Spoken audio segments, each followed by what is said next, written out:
सात्विक भोजन करते हैं उनके लिए तो हैरान करने वाली बात है, क्योंकि आस्था पर तो चोट की ही गई। विश्वास हिला दिया है कि मंदिर में भी प्रसाद अब ग्रहण करें या ना करें। बहुत शुक्रिया अजय आपका भी और राघवेंद्र आपका भी जुड़ने के लिए और जानकारियां देने के लिए। चलिए आपको बता देते हैं कि नायडू ने जगन पर कई आरोप लगाए और इसको लेकर अभी क्या स्थिति है इस पर भी उन्होंने जानकारी दी है। आंध्र प्रदेश के सीएम चंद्रबाबू नायडू ने आरोप लगाया था कि प्रसाद पर आंध्रा के पूर्व सीएम जगन मोहन रेड्डी को घेर कर उन्होंने कहा था कि तिरुपति के प्रसाद में घी की जगह जानवरों की चर्बी मिलाई गई। जगन सरकार में जानवरों की चर्बी का इस्तेमाल किया जाता था। मंदिर के प्रसाद में घटिया क्वालिटी का सामान इस्तेमाल होता था। मुख्यमंत्री चंद्रबाबू नायडू ने जोर देकर एक बयान और भी दिया। अब तिरुपति के प्रसाद में शुद्ध घी का इस्तेमाल होता है। उन्होंने ये सुनिश्चित किया। उन्होंने कहा कि अब मंदिर में हर चीज सैनिटाइज, गुणवत्ता में सुधार हुआ है, यानी शुद्धिकरण भी किया गया है, तैयारी भी की गई है। और पूर्व पुजारी जो है तिरुपति के, उनसे भी हमने बात करने की कोशिश की, क्योंकि साक्ष्य तो हम बता रहे हैं लेकिन अभी जो जीवित साक्ष्य है, कागजी बातें तो आपके सामने रखी हमने कि जो रिपोर्ट में सामने आ रहा है, लेकिन जो पूर्व पुजारी जिन्होंने पहले शिकायत की उनकी सुनी नहीं गई। उन्होंने आवाज उठाई, उनकी आवाज को दबा दिया गया। सुनिए जरा उनका क्या कहना। This has been observed by me since several years before, and I brought it to the concern of the concerned officers and the chairman of the trust board, but they didn't care about this. It is a lonely fight for me, but now the new government took over and promised to clear all the debris.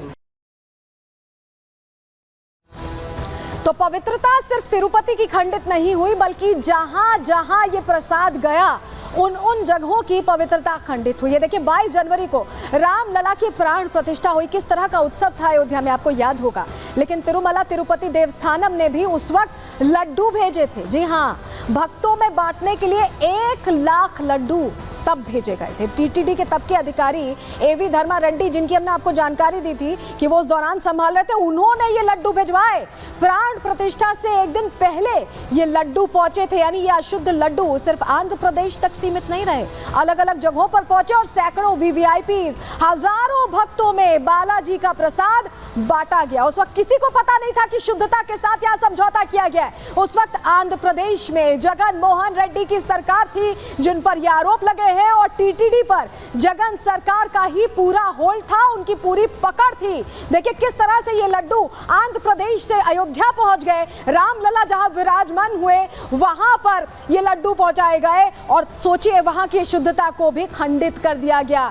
आचार्य वहां के जो है सत्येंद्र दास, उनका भी इस पर reaction आया। वो भी नाराजगी जाहिर कर रहे, कह रहे कि सब जगह की जांच कराई जाए जहां जहां ये लड्डू गए। खोज हुआ है तो इसकी पुष्टि हो गई है। तो ऐसी स्थिति में ये हमारे मैं समझता हूँ अंतर्राष्ट्रीय षड्यंत्र है। हमारे जो सनातन धर्म है इस पर कुठाराघात है और इसकी बड़ी गंभीरता से सरकार को लेना चाहिए। और उसके बाद इसको जांच कराने के लिए जो दोषी जो है उसको दंड दिया जाए।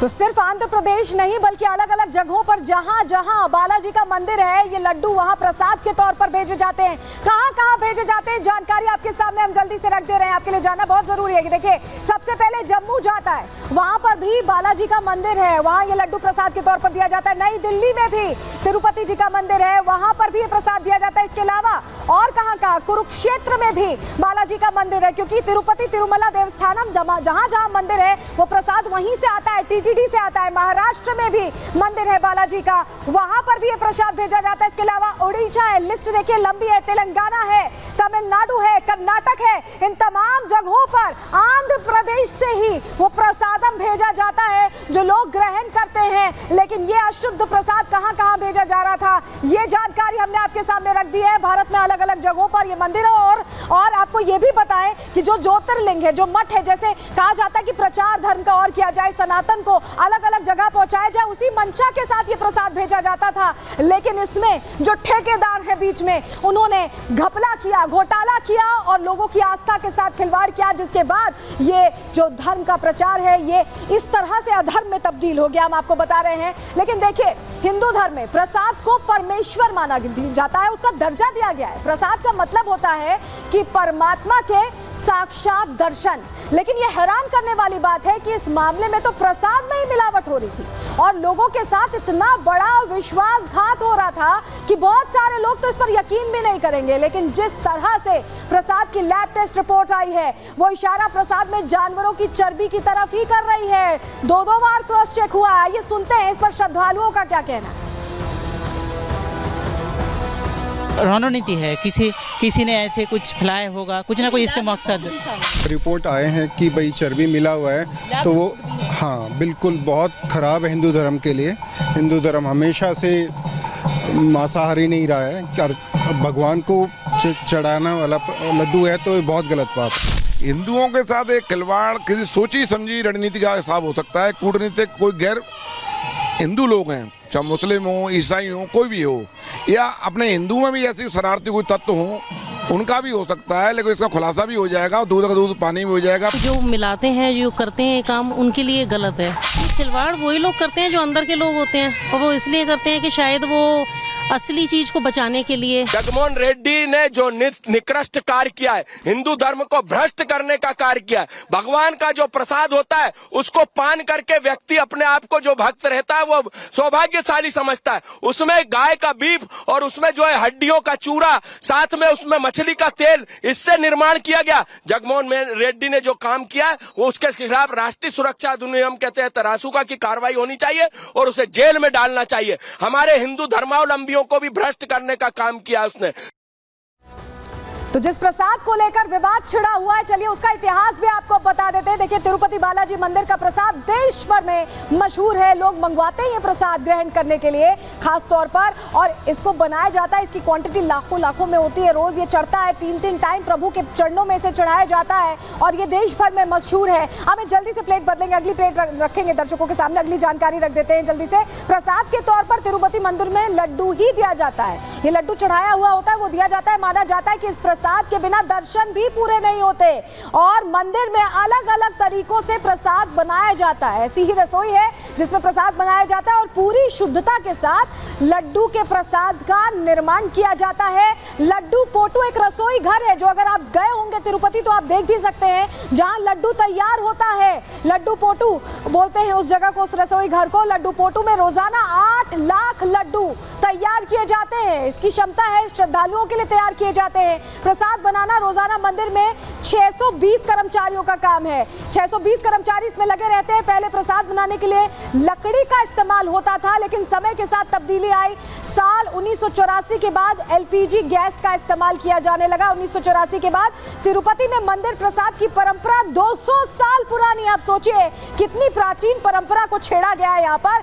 साल 1803 में प्रसाद के तौर पर पहले बूंदी के लड्डू बांटे जाते थे, बूंदी बांटी जाती थी, लेकिन साल 1940 में बूंदी बांटने की परंपरा बदल दी गई और ये लड्डू बनाने की परंपरा शुरू की गई। इसका इस्तेमाल होने लगा बूंदी की जगह और ये तब्दीली की गई काफी पहले और 200 साल से ये प्रथा, ये परंपरा चली आ रही है। लेकिन इस बीच जानिए कि जिस तरह से यहाँ पे छेड़छाड़ की गई, इसको लेकर जो अभी टीटीडी के यानी तिरुपति तिरुमला देवस्थानम के कार्यकारी अध्यक्ष श्यामला राव, उनकी भी प्रेस कॉन्फ्रेंस आई। इतना विवाद हो जाने के बाद उन्होंने कहा कि हम ये सुनिश्चित कर रहे हैं कि आपको कोई गड़बड़ी ना हो। सुनिए जरा।